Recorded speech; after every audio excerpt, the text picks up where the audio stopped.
पटनायक है और मैं मिथोलॉजी के ऊपर लिखता हूँ। और ये अंग्रेज़ी शब्द है। इसका अर्थ है आख्यान शास्त्र।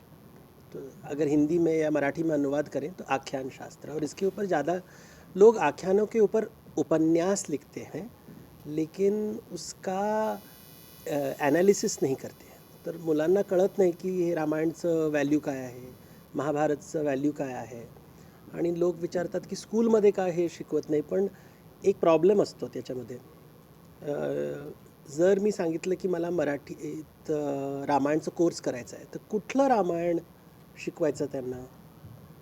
लोक सांगतात ना एकच रामायण आहे. असे नाही, पण तुळशी रामायण हिंदी रामायण आहे, तो मराठी रामायण नाही आहे.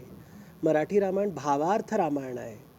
पण लोकांना विचारा तुम्ही की भावार्थ रामायण ऐकलं का तुम्ही, तर महाराष्ट्राचं लोकांना सुद्धा माहीत नसतो की भावार्थ रामायण असं आहे.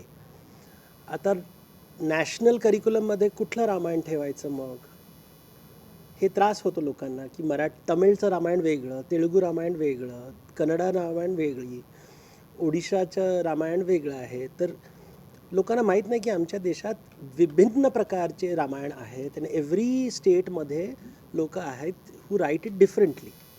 जसं जर मला कृष्ण भक्तीचं लेक्चर घ्यायचं असेल तर महाराष्ट्रामध्ये I will talk about Vithoba, Pandharpur. पण जर मी ओडिसाला गेलो आणि मी सांगितलं पंढरपूर, विठ्ठल, तर त्यांना काहीच कळणार नाही. मी तिथे जगन्नाथ सांगतो. जर मी केरळला गेलो तर केरळामध्ये मी जर विठ्ठल आणि जगन्नाथ सांगितलं, कुणाला काय कळणार नाही. पण ते गुरुवायूर कळेल त्यांना. आंध्र प्रदेशमध्ये गेलो तर तिरुपती ऐकलं आम्ही. तिरुपती जरा फेमस झाले सगळीकडे. बट जर मी आसाममध्ये गेलो तर आसाममध्ये शंकरदेवचं कृष्ण भक्ती असतो. तिथे राधाची पूजा करत नाही. विठ्ठल मंदिरमध्ये रखुमाई आहे, राधा नाही आहे. आता हे कसं मुलांना सांगवायचं.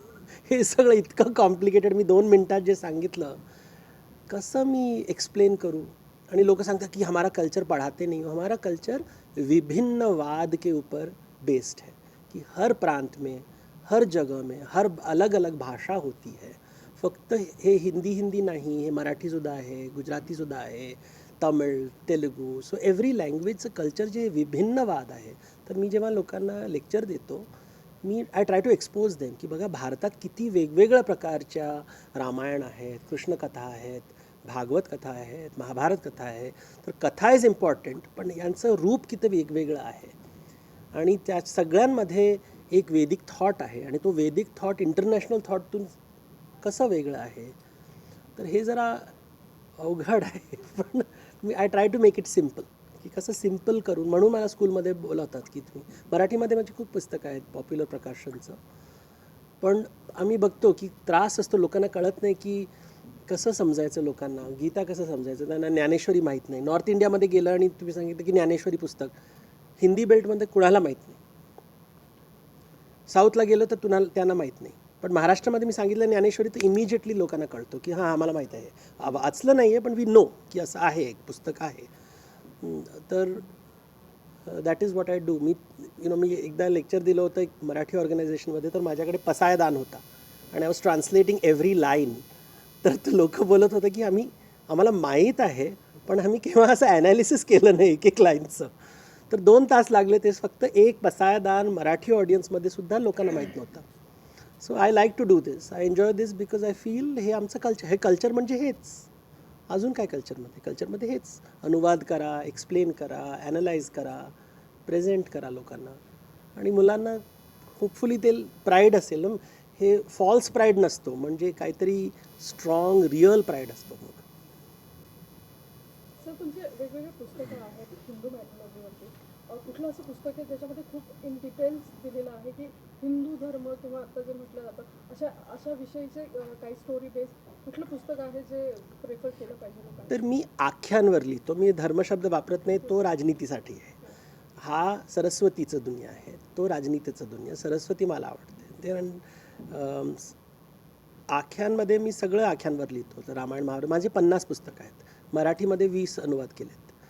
तर तुम्ही चूज करा. माझी गीता आहे ते सिलेक्ट करा. तुम्हाला आख्यान पाहिजे तर रामायण आहे, महाभारत आहे, 7 सिक्रेट्स ऑफ शिवा, विष्णू, मी पाठवू शकतो तुम्हाला. फक्त माझं नाव गुगल करून पॉप्युलर प्रकाशन बघा, मग मराठीमध्ये सगळं ते नाव येणार. माझ्याकडे आता लक्ष नाही, पण सात रहस्य, विष्णूचे 7 रहस्य, शिवाचे 7 रहस्य, देवीचे 7 रहस्य, मग माझी गीता, हनुमान चालीसा, हे सगळे मराठीमध्ये आहे. सर विशेष वैसे देखा जाए तो पुणे में या महाराष्ट्र में जी. मराठी स्कूल हो या हिंदी स्कूल हो, जो हिंदी कल्चर की जो प्रार्थना रहती है, हम्म. जो हर स्कूल में पढ़ाया जाता है, इंग्लिश स्कूल में उतना नहीं जाता है. क्योंकि ये प्रयोग जैसे आपने आज कल्चर का लेक्चर दिया है, तो ऐसे इंग्लिश स्कूलों में हिंदी प्रार्थना हो, मराठी तो की बात अलग है, मगर हिंदी में जो भी प्रार्थना रहती है वो पढ़ानी चाहिए, ऐसा लगता है आपको? क्योंकि इससे कल्चरल और जो भावनिक नाता है जो पास में रूढ़ हो जाए. सी, हर अलग अलग भाषाएं होती है, कोई भी भाषा चलेगा, विचार भाषा से इम्पोर्टेंट है. अभी जन गण मन कौन सी भाषा है बताइए? हमारा जो नेशनल एंथम है जन गण मन, वो कौन सी भाषा में लिखी गई है? संस्कृत राइमिंग बिठाया शब्दों का. नहीं. I don't know. तो रविंद्रनाथ टैगोर ने बंगाली मध्ये लिहिलं आहे, तो बंगाली सॉन्ग है. बट हम सोचते नहीं है इतना, क्योंकि विचार अच्छा है, वहाँ पे पूरे भारत के बारे में बताया गया है, जन गण मन. तो विचार इज़ इम्पॉर्टेंट, भाषा is important also. I think children should learn as many languages as they can. एक लोकल भाषा होनी चाहिए, एक राष्ट्रीय भाषा होनी चाहिए, एक अंतर्राष्ट्रीय भाषा होनी चाहिए. ये थोड़ा तो हर भाषा, जितना भी भाषा सीख सकते हैं वो उतना अच्छा है. केवल एक भाषा को इम्पोर्टेंस देने से फिर हम विभिन्नवाद को त्याग देते हैं. जो तमिल बच्चा है, जो उसके फैमिली में तमिल बोलता है लेकिन वो पूना में रहता है, वो कौन सी भाषा सीखना चाहिए उसको? उसके पेरेंट्स तमिल हैं, वो पूना में रहता है, भारत का नागरिक है और इंटरनेशनल स्कूल में है, तो कौन सी भाषा उसे सीखनी चाहिए? आप बोलिए, सही जवाब क्या होना चाहिए? और जॉब उसको हांगकांग में मिलने वाला है, तो वहाँ पे वो भारतीयता भी लेके जाएगा, तमिल घर के जो सभ्यता है वो लेके जाएगा, पूना का संस्कार लेके जाएगा, क्योंकि वो यहाँ पे बढ़ा हुआ है. तो जैसे कृष्ण के, हम कहते हैं ना, कृष्ण की 2 माँ हैं, यशोदा है, देवकी है. वैसे ही भारतीयों की कई माताएं हैं. अभी मैं कौन सी, मेरा नेटिव लैंग्वेज क्या है बताइए? मराठी. पटनायक. मराठी देवदत्त पटनायक. बघा चीफ मिनिस्टर ऑफ ओडिसा कोण? नवीन पटनायक. पण बघा, नाईक ऐकलं तर तू. So I am from Odisha. माझे पेरेंट्स इथे आले, मी मराठी बोलतो, इंग्लिश बोलतो, हिंदी बोलतो, ओडिया बोलतो. तर माझं राष्ट्रीय भाषा कुठलं सांगा? कृष्णाला विचारा. हिंदी तुम्हाला वाटतो, मी सांगतो मराठी. मी जास्त मराठी बोलतो, पण ओडिसाचं. मी ओडिसाला जातो तर मला ओडिया बोलताना मला त्रास होतो. मी मराठी शब्द, तुम्ही माझा इंटरव्ह्यू पहा तर मी मराठी बोलतो, त्याच्यामध्ये हिंदी बोलत नाही, मराठी बोलतो. कारण there is a very strong similarity between Marathi and Odia. People don't, when you speak you realise की सिमिलॅरिटी खूप आहे भाषामध्ये. पण बरेचशी लोक मराठी भाषा, कन्नड लोक इकडे येऊन मराठी बोलतात उत्तम, गुजराती बोलतात, पण मराठी माणूस गुजराती बोलू शकत नाही, ओडिशा बोलू शकत तर शिकायचं आहे ना. सी, वेगवेगळ्या भाषा, एक भाषाला मी कोणाला प्राथमिकता देत नाही. सगळ्या भाषामध्ये चांगल्या असतात. माहीत नाही, माझे मित्र आहेत त्यांना माहीत नाही, पण मला काय करतो, मी लेक्चर देतो तर मला प्रॅक्टिस, आता हळूहळू प्रॅक्टिस झाल्या, तरी तुम्हाला कळणार की नाही हा मराठी नाही आहे, त्याला त्याचं काहीतरी. हिंदी माझं चांगलं नव्हतं, पण टी व्हीमध्ये शो केला तर बोलत आता अगदी एक प्रकारचं हिंदी झालं आहे. बंबईया हिंदी नाही आहे, तो नॉर्थ इंडियन हिंदी आहे. पण मी एक भाषाला प्राथमिकता देत नाही. I wish I could speak Tamil. जर चेन्नईमध्ये होतो आणि चेन्नईची जर्नलिस्ट होतो आणि तिथे असा बसले तर मी सांग नाही, ते तमिळ नाही मालूम आहे, तर त्यांना वाईट वाटेल ना, की काय चेन्नईमध्ये येतो आणि चेन्नईचा भाषा माहीत नाही, तमिळ माहीत नाही, तुलू माहीत नाही, कन्नडा माहीत नाही. तर जेव्हा आपण मराठी किंवा इतर भाषांमध्ये सोप्या भाषेमध्ये ते कन्वर्ट करून मुलांपर्यंत पोहोचवण्याचा तुम्ही प्रयत्न करता, त्यासाठी तुमचा बेस काय असतो? मी चिंतन करतो. तर कसं, जेवण करताना आई कसं करते, ती भाजी सगळं मिक्स करून अगदी असं करून मग गोष्ट सांगून तिच्यात तोंडात टाकतं. तेच काम मी करतो. पण ते रामायण महाभारत शास्त्राचं, आता ऋग्वेद वाचलं तर इट्स व्हेरी डिफिकल्ट. तर त्यासाठी तुम्ही काय आता 25 वर्ष झाले तर किती पुस्तक, सगळ्याचं बिब्लिओग्राफी आहे. तर लोकांनी सगळ्या सब्जेक्टवर खूप रिसर्च केलेत. आता पुण्या डेक्कन कॉलेजमध्ये गेले, किती प्रोफेसर्स आहेत, त्यांनी खूप रिसर्च केले आहेत, पण तो रिसर्च फक्त कॉलेजमध्ये असतो, लायब्ररीमध्ये असतो. ते लोकांपर्यंत पोचत नाही, कारण तो स्कॉलरसाठी लिहितो, PhD स्टुडंट PhD प्रोफेसरसाठी लिहितो, कॉमन पर्सनसाठी लिहित नाही. कारण त्यांना मग काय होतं, मग फक्त B.R. चोपडाचं महाभारत फेमस होतं आणि लोकांना माहीत नसतं की B.R. चोपडाचं महाभारतमध्ये फक्त 12 पर्व आहेत, 18 पर्व नाही आहेत, 6 पर्व नाहीच आहेत त्याच्यामध्ये. आताच मला एक स्टुडंटनी विचारलं की तुमच्या पुस्तकात तुम्ही जन्मजयाचं यज्ञातून सुरुवात का केली, हे ओरिजिनल महाभारतमध्ये नाही आहे. असं तिच्या डोक्यात TV महाभारत ओरिजिनल आहे. माझा ज्या भाचा होता तो एकदा, मी असा चित्रकाठी पेंटिंग्स, तुम्हाला ऐकलं आहेत तुम्ही, तर Chitrakathi painting was very famous in Karnataka Maharashtra area 200 वर्षाआधी. आता केळकर म्युझियममध्ये आहे चित्रकाठी पेंटिंग्स. तर तिथे रामाच्या चित्रामध्ये त्यांना मूछी आहे, मुस्टाश आहे. तर मी असं दाखवलं माझ्या भाचाला आणि सांगितलं हा राम आहे. म्हटलं नाही, TV के राम में मुच्छी नाही आहे. त्याला वाटतं की TVचा रामच राम आहे. पण मी चित्रकाठीचं पेंटिंग 200 वर्षाच्या आधी पेंटिंग दाखवला तर त्याला, तर मी सांगितलं की नाही वेगवेगळ्या प्रकारच्या, ओडिसामध्ये रामाला हिरवा रंगाचं स्किन देतात, ते ग्रीन कलर स्किन होतो. महाराष्ट्रामध्ये, आसाममध्ये, कर्नाटका, तेलुगू, आंध्र प्रदेश, तमिळनाडू, केरळामध्ये कृष्णाचे जे रामाचे जे फोटोज असतात ते skin colour is green. North इंडियाला कळणार सुद्धा नाही, कारण रामलीलामध्ये नसतो. थायलंडला बी ते वेगळ्या पद्धतीचं थायलंडमध्ये वेगळं आहे, कंबोडियामध्ये वेगळं आहे, बर्मामध्ये वेगळं आहे, लाओसमध्ये वेगळं आहे, व्हिएटनाममध्ये वेगळं आहे. पण तिथलं जे रामायण आहे तिथे भक्ती नसतो, तो फक्त वीररस आहे. तिथे शृंगार रस नाही आहे, माधुर्य रस नाही आणि भक्ती रस नाही आहे, फक्त वीररस आहे. तर तो खूप जुनं रामायण आहे ते, 700 AD 800 ADचं. तर एनिवे हे मोठा टॉप. ते द प्रेग्नेंट, हिंदीमध्ये सुद्धा the pregnant king. So the story Mahabharat, this is story from the Mahabharata. So I don't walk on, I'm sensitive to the audience, but नई बात से लोगों को डर लगता है. जब भी कोई नई बात लोगों को हम बताते हैं तो लोगों को डर लगता है. इसलिए हम बोलते हैं कि विज्ञान भैरव, ये कॉन्सेप्ट है तंत्र में, कि जब भी किसी को ज्ञान दोगे तो उसको डर लगेगा. अच्छा ज्ञान से हमेशा डर लगता है. तो एनीथिंग न्यू अगर आप बताओगे कि एक पुरुष भी गर्भवान हो सकता है, ये विचार भी भयानक है. लेकिन हमारे शास्त्रों में कई है,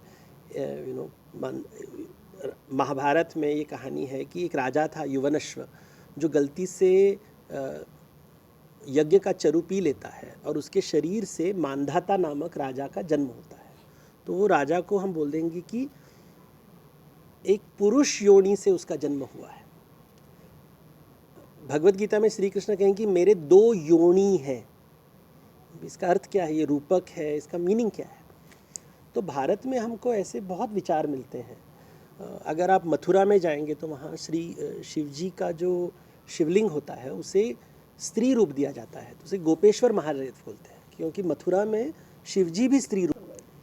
तुम्ही आईला विचारा की तिचं सासूबाई बरोबर तिची स्टोरी सांगते, ते रिअल आहे की फॉल्स आहे. आईसुद्धा खोटं बोलू शकते, आम्हाला कसं कळणार. ती तिचं अनुभव आहे, अनुभव सत्य आहे, अनुभव ती व्यक्त करते. पण सासूबाईला विचारा, ती सांगते ती खोटे बोलते. तर अनुभव सत्य की प्रमाण सत्य, तुम्ही विचार करा. ये मैं कौन से स्कूल में पढ़ा था, क्रिश्चियन स्कूल में पढ़ा था, OLPS. मेरे टीचर्स थे Mrs Pereira, Mrs Lobo, Mrs Fernandes. उन्होंने मुझे रामायण पढ़ाया. हमारे स्कूल में रामायण के नाटक होते थे, कौन जटायु का रोल करता था, कोई सीता का रोल करता था. अब तो मुझे ये समझ में नहीं आता है कि कौन, हर शास्त्र हर स्कूल पढ़ा सकता है और पढ़ाते भी हैं, हमें पता नहीं. अभी जो मेरे टीचर्स थे उन्होंने कभी ऐसे सोचा भी नहीं धर्म ग्रंथों के बारे में. उन्होंने कहा कि नहीं, रामायण इंडिया का बहुत इंपॉर्टेंट स्टोरी है, सबको सीखना चाहिए. हमने बाइबल के भी स्टोरीज़ किए, रामायण के स्टोरी. एकलव्य में मैंने एकलव्य का रोल किया था. वो तो अभी तक मेरे पास वो फ़ोटोज़ हैं, मेकअप वेकअप लगा के. स्कूल में हमने एकलव्य सुना, वो स्कूल का नाम क्या है, आवर लेडी ऑफ परपेचुअल हेल्प। वही टेम्परामेंट उसके अंदर बैठ सकते हैं, घड़ा छोटा नहीं है। विज्ञान कभी जिंदगी के बारे में नहीं समझा सकता है, साइंस हर चीज़ का आंसर नहीं दे सकता है। आप अमीर घर में क्यों जन्म लिए आपने, आपको पुरुष का देह क्यों दिया गया, आपका दिल क्यों टूटा, इसका कोई वैज्ञानिक उत्तर नहीं है। उसके लिए अध्यात्म की तरफ ही जाना पड़ेगा। अभी अध्यात्म को व्यक्त करने के लिए हमें माइथोलॉजी की आवश्यकता है, और कोई भाषा ही नहीं है। तो माइथोलॉजी यानी कि आख्यान, आख्यान के माध्यम से ही हम अध्यात्म प्रस्तुत करते हैं। अगर विज्ञान सभी प्रॉब्लम्स को सॉल्व करते तो दुनिया में अभी गरीबी नहीं होती। गरीबी है, दर्द है, नेचर क्लाइमेट चेंज है, क्योंकि विज्ञान लोभ को कम नहीं कर सकता है, विज्ञान ईर्ष्या को कम नहीं कर सकता। तो विज्ञान को हम बहुत ज़्यादा महानता दे रहे हैं। विज्ञान का कुछ काम है, उससे टेक्नोलॉजी बढ़ता है, लेकिन वो मनुष्य को अच्छा नहीं बनाता। उसके लिए आध्यात्म ही चाहिए, और आध्यात्म को समझने के लिए आख्यान चाहिए, जिसे अंग्रेजी में हम माइथॉलॉजी बोलते हैं। सर, आजवर तुम्ही अनेक पुस्तकं लिहिली किंवा अनेक पुस्तकं वाचली पण असतील, अनेक लेखक पण माहीत असतील.